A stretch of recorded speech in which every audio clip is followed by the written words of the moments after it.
Hello, everybody. My name is Jacek Bartosiak. Welcome to Strategy and Future. And with me is Albert Świdziński, Head of Analysis at Strategy and Future. Hello, Albert. Oh, Jacek, how are you? I'm fine. Just for our listeners and viewers to know, with this program, we are initiating the new series called View from Poland, where Albert and I will be presenting our worldview as we see here from Warsaw in those turbulent times in January 2023 and onwards, where the future of the humanity, future of the world is being shaped by the events close by, but also by the events globally, including the most important, most seminal relationship between US and China. And with this program, we want to present how we perceive all those things, those tectonic shifts, those tectonic forces, as we see them at Strategy and Future, based in Warsaw. That's why the title of the program is View from Poland.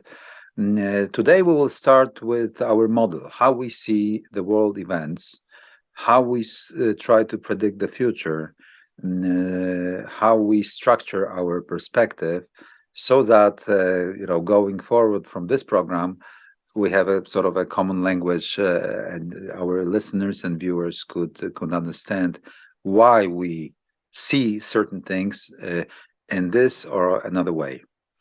Albert, maybe you will start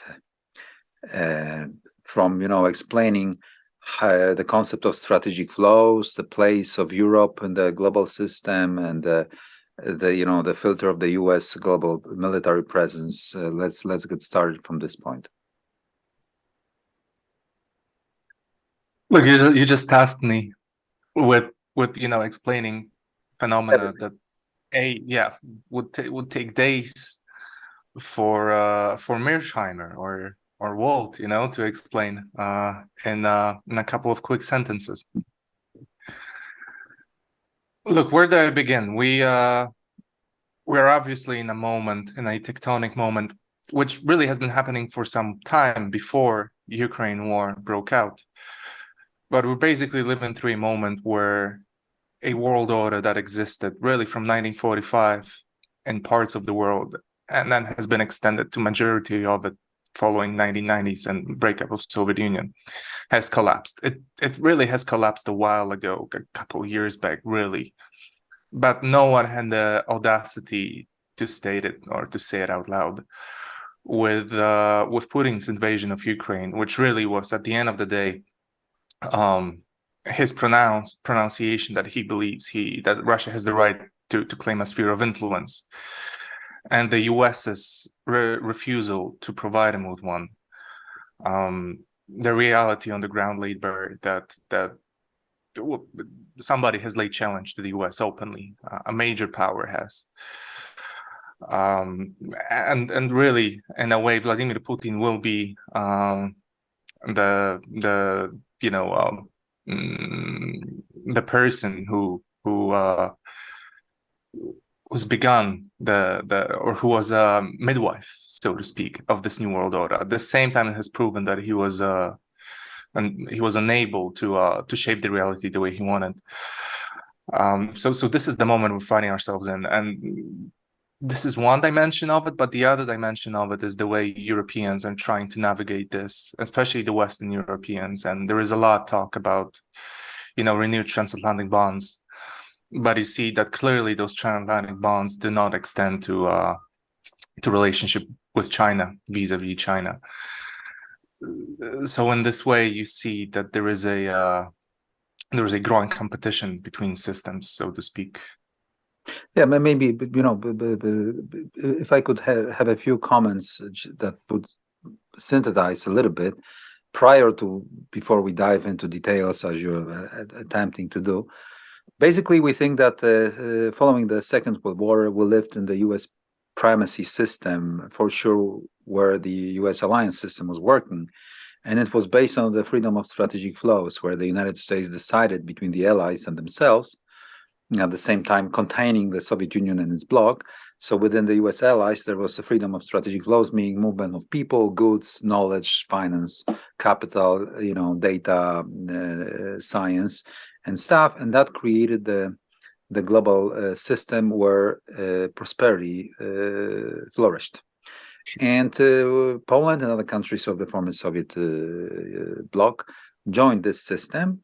So the US primacy was almost existing everywhere, even including China, which accepted, finally, after accession to WTO, accepted the US supremacy in the system. So United States was at the apex of power by shaping the most important things on planet Earth, the way the strategic flows operate. Plus, the United States has a predominant military power with a forward position in Eurasia and around Eurasia on the maritime stations, U.S. Navy, and of course the rotational or presence, real presence, hard presence on the continent, usually in the rimland of Eurasia. And that's how NATO was extended. Poland happily and luckily joined NATO and other countries as well. So the US primacy system was extended. This system is under fire, is under attack, because China, primarily China, at the end of the day, doesn't want to accept the eternity of the system because of its growth, of its ambition. And Russia didn't accept it either. So, but Russia wanted to, that's my opinion, Albert, you might disagree. Russia wanted to improve its own holding, its own positioning maneuver by initiating the war in its periphery in Ukraine, to bargain the negotiating position between Europe and China, preferably without the presence of the United States in Europe, whose credibility after the defeat of Ukraine and blackmailing the intermarium countries like Poland and the CE would be, United's presence and United credibility would be annihilated. So United States power, political power, would be removed from Europe, and Russia would have a negotiating space to discuss with the continental powers like Germany and France to create a economic zone between Vladivostok and Lisbon. Yeah. Buffering China and so on. So that was a great Eurasian game that has been with us. And I'm finishing, Albert, I'm sorry. We think at Strategy&Future that Donald Trump and the American establishment during the Trump administration wanted to change this trajectory that I have described by initiating a trade war and this technology war with China and trying to deglobalize, to sort of unravel the system so that the United States could still operate as a supreme arbiter of the system, while China and Russia were positioning themselves to the new positions that would be without supremacy of the United States. And all other countries, including Europeans, are imprisoned in those tectonic struggles, so to speak. Albert? Yeah, look, it's now you gave me something to talk about. Look, it's a story that keeps repeating itself.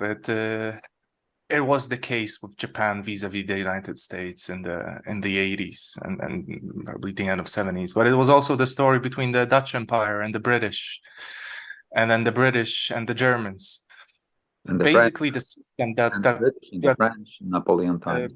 Right, the economic system, or that was underpinned by the US power, allowed multiple participants to get rich basically within it. And one of those participants following the 2001 accession to the WTO was China. But the premise was based on an unwritten premise that China is allowed to participate, but it will remain at a certain level within the value chains.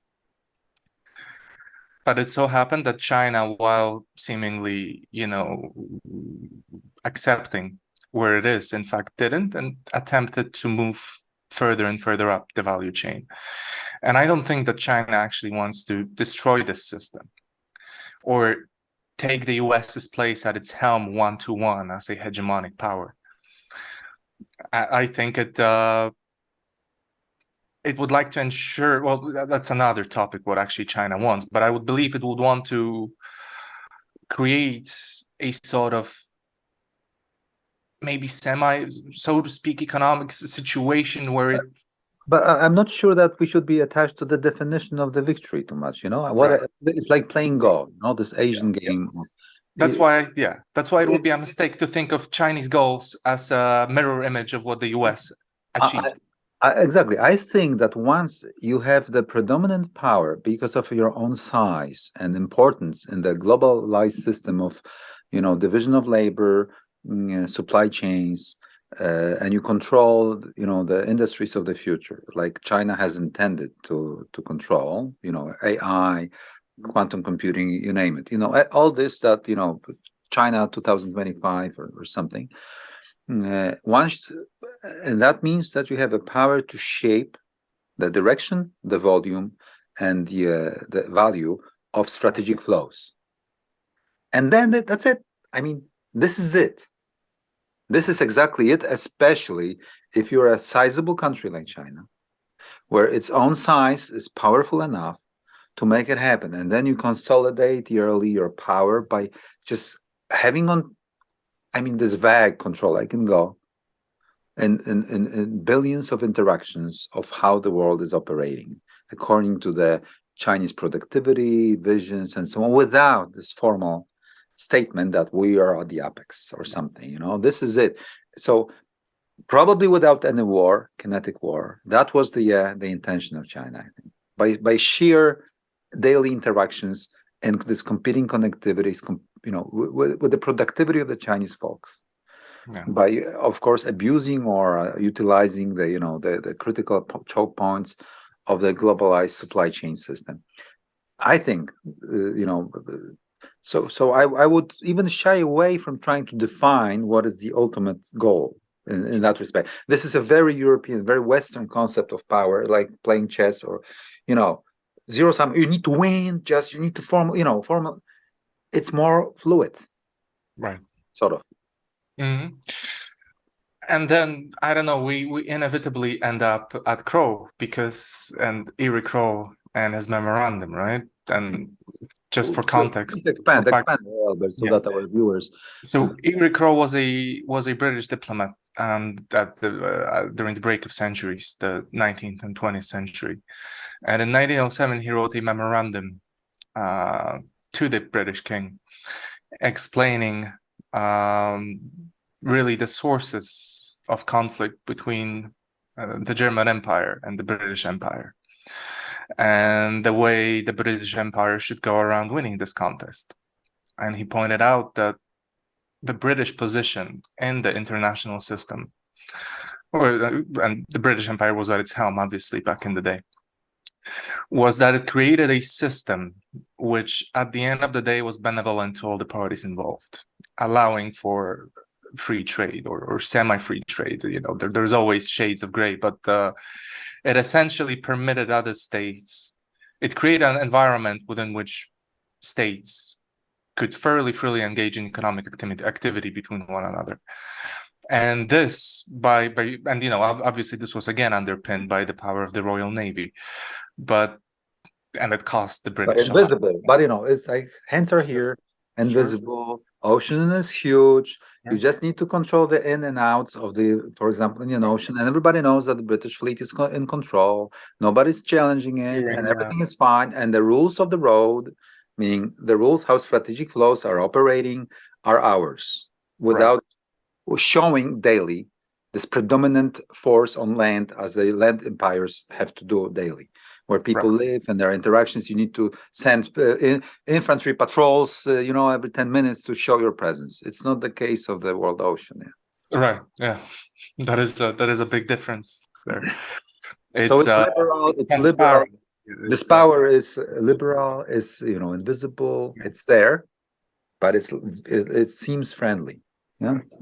And this meant that the British limited the risk of there being counterbalancing coalitions against the overwhelming, ever-present British power.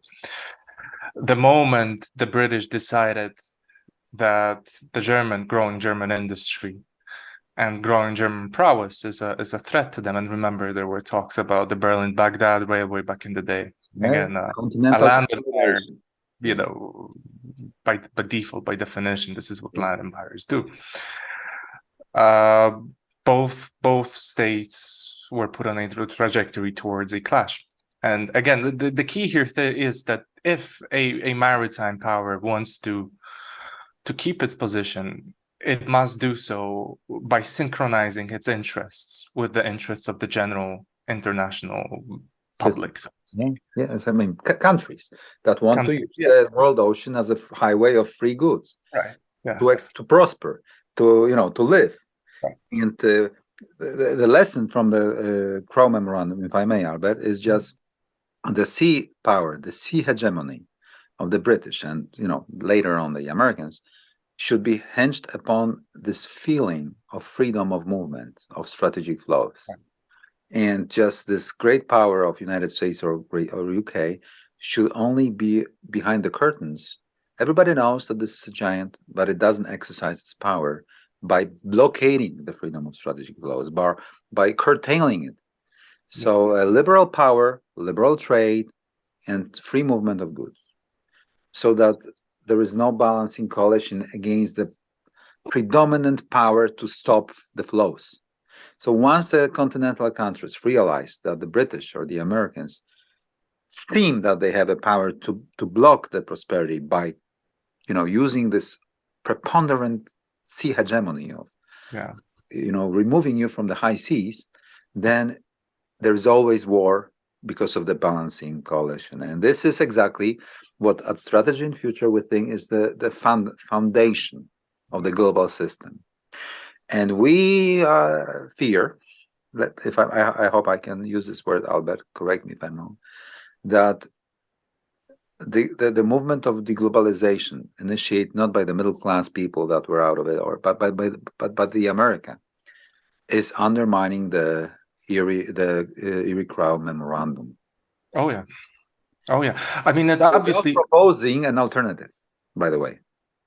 Yeah, absolutely. That's the crux of the problem and the conflict and that's gonna be tough. That's gonna be, guys, in the US. It's gonna be tough. Yeah. Poland, just this, this full disclosure, Poland would like the United States to remain at the apex of the system, because the countries between the Baltic Sea and the Black Sea, called Intermarium, want to have the sea power as a predominant power to balance Germany and Russia. We want you guys, we like liberalism, we like our access to the world ocean and stuff, but it's not upon us to contest it. It's about China, Germany, France, Russia, and they don't like the curtailing of the freedom of strategic flow, right? By this point in time, it has transcended really the maritime routes, right? This connects to intellectual property rights, and we see this right now over this really a spat, quite frankly, maybe not overly publicized, but a spat nonetheless between the United States and its allies, both in Europe and in Asia, concerning the semiconductor manufacturing equipment, right? And the US trying to force them to limit their sales to China, to sort of coordinate their policy laid out in export controls to China with the US. And the Europeans and the Asians really as well, the Japanese and the Koreans, not being overly happy about this. And again, this is the US, not explicitly, but nonetheless threatening to actually step hard and utilize the patents it has and basically forbid not on a mutual understanding level, but rather just hard forbid the Europeans to sell to the Chinese, the ASML, Albert, it's again the time for me to interfere, because that's program number 1, and we need to explain the foundations. Right. So, we are diving into details. I appreciate it. Probably our listeners will appreciate too. We will go into such details. We can do it. Trust us. But we need to explain what is the concept of the American power to really impose. So what are the foundations, the tenets of the American power, which determine that they could try to do it? So what is hard power? What does it mean to have agency in Eurasia from DC? So So when we say American power, predominant power, the supremacy, what is it all? What is the system? So first of all, it's based on the presence of the U.S. military in and around Eurasia, controlling the flows at high sea. Yeah, at the end of the day. Second, American alliance system that creates a proper balancing space to create stability. Okay, and this is exactly being challenged because the countries that oppose this American presence claim that the American system and the American military power is not strong enough, not powerful enough to have the same level of authority in the system as it has had, and we will prove it by Taiwanese scenario, by invasion in Ukraine, by showing the muscle in exercises, by exercise in South China Sea. So that, guys, you wake up, United States is not that strong anymore, so they need to give in. They need to move. They need to move out of the Western Pacific so that we would create our own trading system, our own agency. So this is all about this game. What are the tenets of the American power there? Of course, the US dollar system that shape the strategic flows. The possession of the main currency of the global trade is a fundamental leverage of power. And later programs will go into details what it exactly entails. But basically, this is the system that creates the very convenient mechanism to control the allies in security, also create the proper balance of flows inside the U.S. economy and outside U.S. economy, creating a sort of structural advantage for the United States, in exchange for stabilizing the world order, and the U.S. forward presence in Eurasia. And this system is also being under threat by sheer deficit, by sheer debt, by the structure of the trade, and also by the globalization itself, and its most prominent winner being China. So all tenets of the American power, and there are many, many more, like patents, probably industrial knowledge, all those things that create also supply chains that are the spine, that are the backbone, that are the bone system of the organism of planet Earth, are being slowly but steadily contested. Threatening the change at the apex of the global supply chains of the future industries and so on. And this is exactly the battlefield. This is all those things that I just mentioned are the battlefield of, I think, the turmoil that has started. And at Strategy and Future, we called it the Third World War, but the one that is different from the previous ones, because the kinetic aspect doesn't need to come into play just to make it war anyway, like trade war, kinetic war. That's why it's a different one, but still it will decide about the future, including our dear Poland and the countries squeezed between the continental Germany and Russia, with China trying to come over to Europe with Belt and Road and something, all those Kinderian scenarios of the continental consolidation, where Poland is exactly in the middle of all those geopolitical teachings and lore, and knowledge, and all those mental maps that are embedded into thinking in Moscow and Beijing and DC, Washington DC. Right, I totally concur. And again, you see, again, the war in Ukraine had this little thing to it that it really laid bare and it stripped, to an extent at least, it stripped our understanding of the world. Well, we really had that understanding before, but of like this layer of morals and narratives centering around morality or values or commonality or values. We saw, and again, we saw in a bright flash the basic foundations of, for example, the German economic prosperity, right? That there were two legs to it, really. The first one was cheap hydrocarbons from Russia, and it was not naivete of the German elites. I would argue maybe they calculated they miscalculated how Vladimir Putin would behave, and perhaps his personal idiosyncrasies regarding the making that we would assume before. But the other leg of the German prosperity was the ability to engage in economic exchange with Asia, with China, right? To both to sell over there. 40% of Volkswagen Group cars are sold in China, but also to have China as an important element of value chain, right? Of supply chain. Yeah, and the third leg, having a consolidated European market with its own dominance in finance and in the supply chains and the yields that are being made there, in a way, by creating the Eurozone and stuff. So they also accumulated the political power to influence the future of the European Union.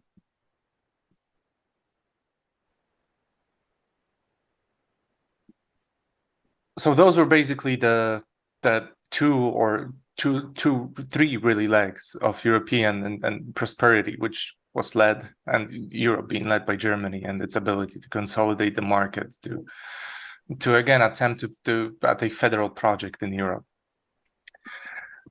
And in all honesty, again, Polish perspective is a bit is fundamentally different really to the German one.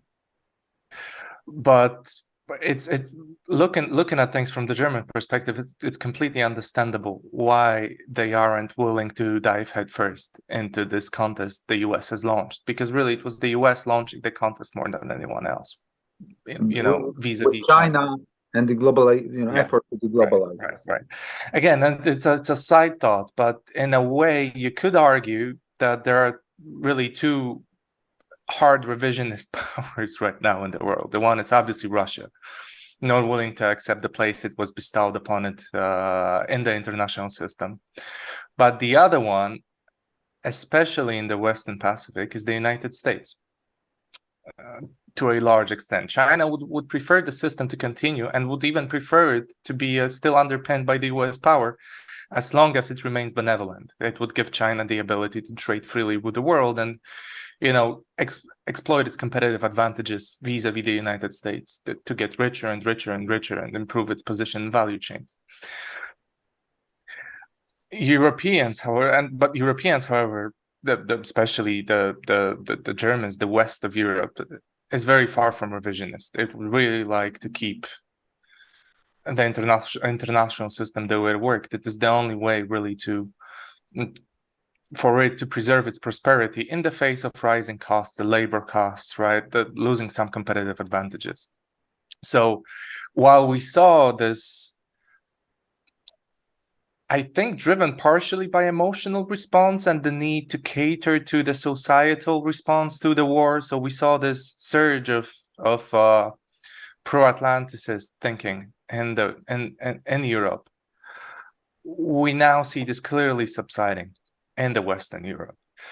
We see this in Germans refusing, really quite frankly, flat out, to join the US bandwagon when it comes to limiting trade interactions with China.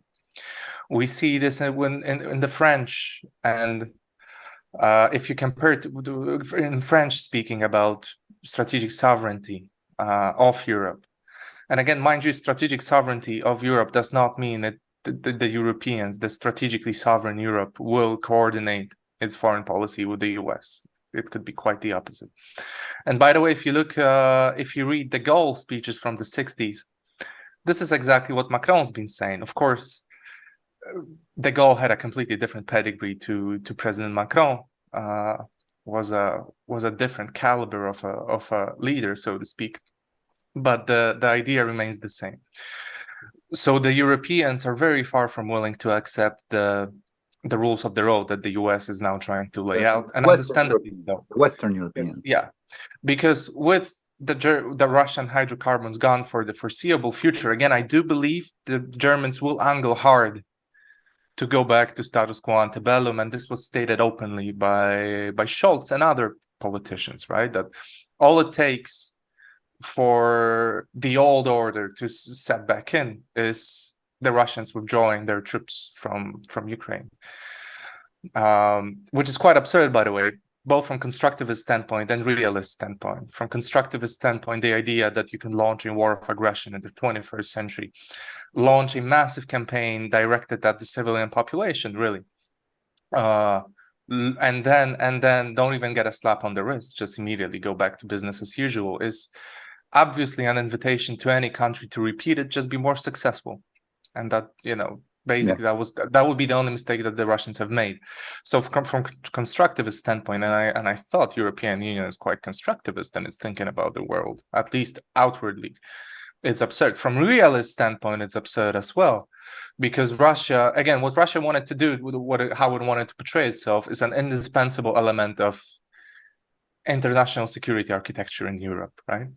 This is it could either, and it's the Russians were basically saying that we could either be a stabilizing force in Eurasia and in Eastern Europe if we are accepted as a part of the international security architecture, or we can be a destabilizing one if we're not. And what Vladimir Putin did was basically show that he could destabilize, or attempted to show, was that he could destabilize and then regain control over Ukraine, and hence proof, basically say proof is in the pudding. We are a necessary part of European security. But Russia failed to do so. Russia failed to defeat Ukraine, which before the war was the poorest country in Europe and, GDP per capita standpoint. And Russia was still unable to defeat them with significant Russian-speaking minority, with a civil war going on for a better part of 8 years. Russians were still unable to secure Ukraine. So they give no reason and no justification to consider them a great power, a power that deserves the position it tries to gain for itself. So this is one part of it, but the other part of it is obviously the US-China rivalry and the place Europeans, the way Western Europeans position themselves in. And again, the bottom line is the Europeans need to retain trade with China if they want to keep their social contract intact, basically, the Germans. Without China and without Russian hydrocarbons, the entire model of the German economy collapses immediately. And they have no alternatives to it. They're not going to switch to services. They're not going to go for tourism to replace the, high-yielding industrial capacity they have. So they have no choice. And this, unfortunately, is where the interests of the Germans and basically the Germans would like to keep the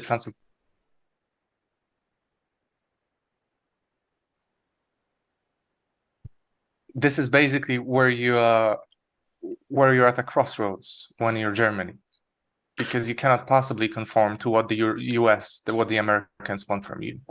Yeah, and this is a good segue for a few of my comments pertaining to Poland, from where we, record the first program from our series with Albert, is that there was another element that Germany wanted to not only establish but then sustain the access to the cheap labor in Central Eastern European part of the old continent, including Poland, on the terms that they impose, how the strategic flows are shaped and how labor is being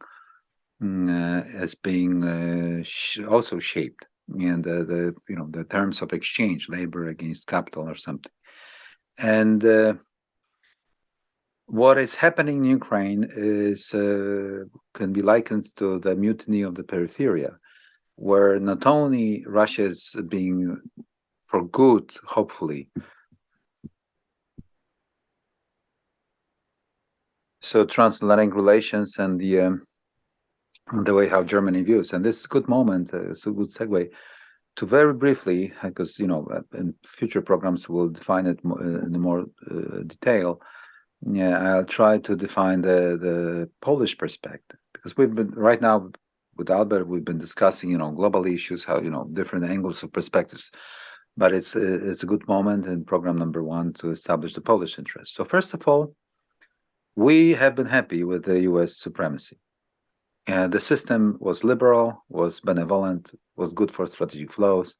We were the peripheral country of the system, and with the US at the apex, that was maybe not the best, but there was no better solution to the challenges that we face. The challenges in security, and number one was keeping Russia out of the European system of balancing. And this has been with Poland for the last 500 years. That was a grand strategy. And for the most part of it, we managed to keep them out. Just for our Western listeners to know, we were successful for the most of this time. And we have had 19 wars with Russia over that issue. And this destiny is shaped by other countries of the region, from the Baltic states to Ukrainians. And that's why we share our belief with our brothers in the East.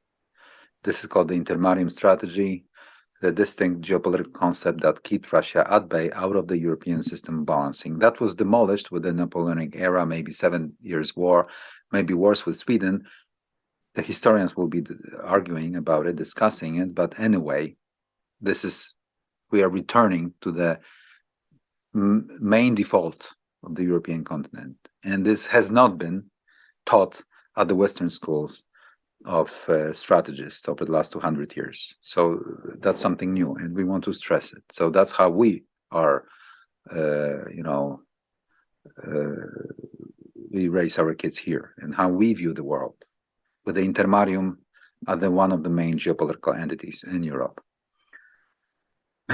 Which is completely absent from the, for example, French kind of thinking, because this is Russia and Germany and the countries in between, the crash zone that nobody reckons with, all those, orphans from the Versailles system or whatever, or the in Paris. This is not how we view the world, guys, in the West. So that's number one, keeping Russia out of the system, and number two is trying to minimize the economic disadvantage between Western Europeans and Eastern Europeans, and this is why we joined the European Union. So this is why we joined NATO, to keep Russia out of the system. This is why we joined the EU, to be, to progress, to be better off, simply, and close the gap between us and the Germans and the French. So this is it, and other things are just the instruments of it. And basically, we would have been happy that the U.S. power was at the apex, and that the U.S. military was present in Europe, limiting the German fantasies about dominating Europe, and of course limiting the Russian fantasies of imposing on the Central and Eastern European countries, and so on and so on. So any talk about strategic autonomy in Paris is completely out of the sync with how we view world events here. And another aspect of it is that we believe that all nations of Central and Eastern Europe should be independent from Russia. And we always support all the Baltic states, Belarusians, Ukrainians to be out of the Russian grip. And all other things are subjected to all those things that I have just mentioned. So we are in favor of the US presence. We are in favor of the US nuclear umbrella. We are in favor of the NATO presence here. We are in favor of the NATO expansion. We want the Ukrainians to win and defeat the Russian army in field and finish this imperial project for good. And at the same time, we want to create something that will be at least partly independent from the German supply chains, which is very difficult. And that's why Germany has a different view at the outcome and the conduct of the war in Ukraine, because this war in Ukraine is also about the supply chains and how the world will be operating afterwards. Yeah, exactly. Look, again, you can just go back to the first days following Russia's aggression, and the anecdote of the Ukrainian ambassador to Germany, who pleaded desperately for help from the Germans, and then he heard in response at the German foreign ministry that there's no point helping them because the war will be over in days. So it was in a way a peculiar example of German humanitarianism. Excuse me. There is no point, extending the period of suffering of Ukrainians. It's better that they collapse immediately, and things can go back to the way they were again, to uninterrupted transfer of hydrocarbons and stuff like that. And it's very understandable from German perspective. It will be preferable for Vladimir Putin not to make drastic actions, unnecessary drastic actions, quite frankly. But if he did, it would have been preferable if the war has ended as quickly as possible and normal economic interaction would resume, which is again what Germany is still telegraphing today. There were a couple of speeches of Olaf Scholz in late December saying exactly this: just withdraw your troops. And again, this is very understandable because this is the only way to retain the German economic model. But again, this economic model assumes basically that, look, you basically have what the darkest dreams of Canaan being one step closer to materializing. You have economically and technologically advanced Western Europe. You have vast swathes of Russia with its raw materials and possibility to outsource the most dirty industry to Siberia. Dirty industries to it. And on the other side of this whole ecosystem, you have China with a vast internal market, with its growing technological prowess, with its ability to be a part of value chains. So in that, and again, this in a way is an economic environment, economic proposition that would benefit billions of people in Eurasia, right? It especially if you're able to work out a decent economic solution, the way the trade is in terms of trade and the way trade is conducted. It's a system that will benefit the Western Europeans. It would be a system that would serve China well. It would be a system that serves the Russians well as well. The only the only place that it wouldn't serve well is intermarium, right? Are the intermarium countries, which would have to, which would be a pawn in this game and would have to be this way or another neutralized. They would either have to be neutralized the way Ukraine has been neutralized by military terms, or neutralized the way Poland has been neutralized. That is, without shedding any blood, but essentially being no agency.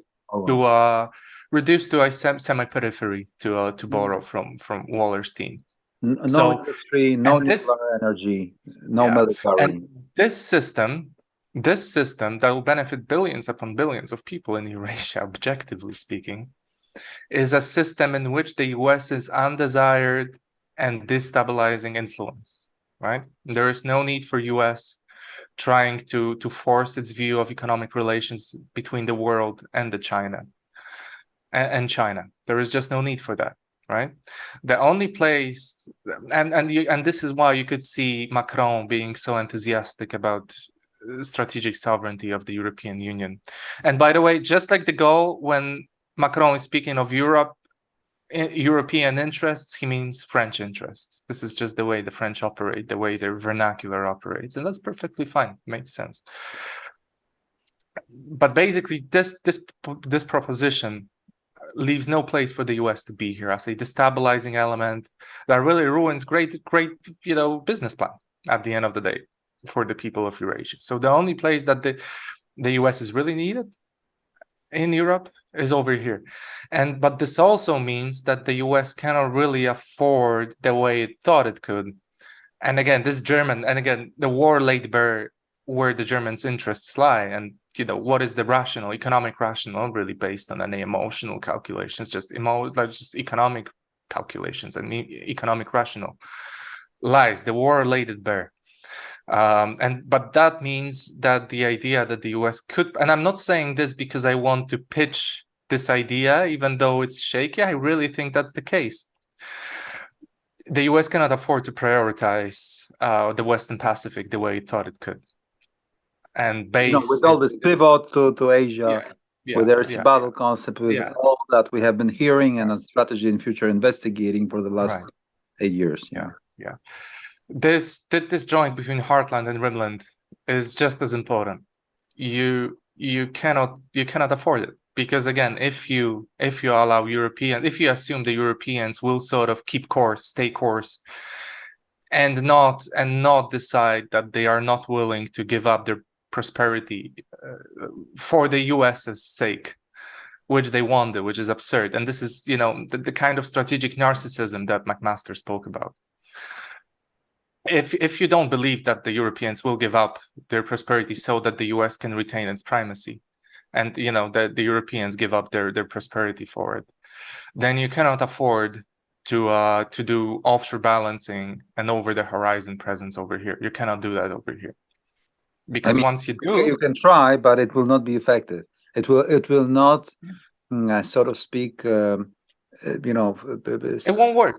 It will not stem the forces of consolidation of Eurasia from operating. Yeah. You will essentially have the countries that that have both bad historical memory of what happens when you have European concert of powers play out. You will have them neutralized again by the same force, the way Vladimir Putin attempted to neutralize Ukraine. But if you'd have Vladimir Putin and the Germans realizing that this is in their interest, the intermarium states will be unable to withhold the pressure, to withstand the pressure. Yeah, of course. And then the US will be out of the continental game. It could attempt to limit, to contain China within the first Taiwan chain. Yeah, but of course there are illusions on the Potomac River, and I'll be very blunt now, that they will reorient Germany shorter or later. Yeah. But look, later, and that it will be Germany that will make with this system and so on. It has not worked so far. Even if the US was doing all the right things, offering the Germans an alternative, offering access to its internal market to the Germans, even if the US was doing this, it would still be very difficult. But the US is not doing this. And again, and here we go back to microprocessors or the Inflation Reduction Act. The US is not offering any viable alternative. In the same way, it hasn't really offered viable alternative to Huawei, unfortunately.